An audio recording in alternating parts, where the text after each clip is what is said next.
Good evening, this is Capital News for Thursday, July 20th, 2017. With the news, I'm for Wharton. Thanks for joining us. Now for the details. 3 miners are killed after men said to be foreign nationals invaded their mining camp. The police were dispatched to the Coyote River in Region 7 to investigate the shooting deaths of 3 Guyanese nationals and the injuries to 2 others. The men were killed when heavily armed gunmen stormed their mining camp during a robbery. The police said the incident occurred at Imataca mining backdam, Venezuela, approximately 3 miles from Guyana's border. According to the police, the shooting occurred just around 3 hours yesterday morning.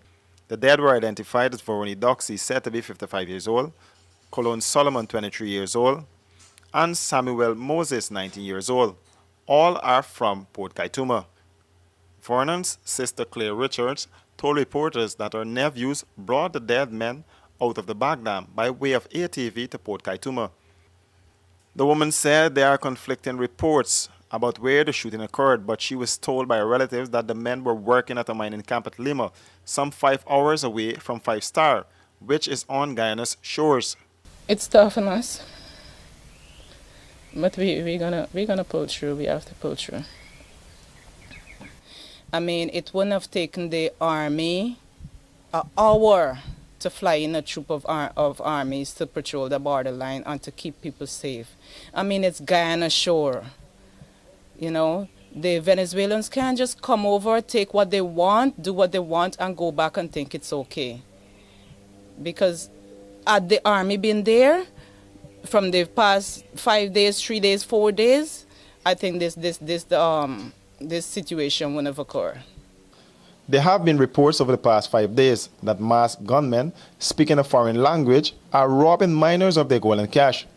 The police say information revealed that the injured victim and the now deceased men were part of a team employed by a Brazilian miner operating a land dredge at their camp, which was allegedly attacked by 4 armed men speaking a foreign language.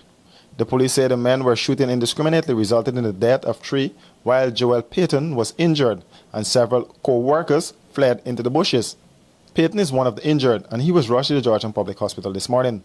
Richard said her brother's camp was robbed 3 times before. Yeah, it's not the first time they've been robbed. They've been robbed but 3 times before. The Melandros just come over, take what they want, do what they want, and go back over to Venezuela, sure. But this time they figure that it's okay to take lives also. The woman also said there is no security in the area for local miners. He was never fearful for his life because that's what he do. He's been doing that from the time he left school. He's been going into the mines everywhere in Guyana, working for honest daily bread. He never expressed fear. He was always a brave person. And security-wise, there's no security there for them. There is no army outpost. There is no police outpost. They got to protect themselves. The police say the bodies bore multiple suspected gunshot wounds and are at Port Kaituma Hospital mortuary awaiting post-mortem examinations. Reporting for Capital News, Royston Drakes.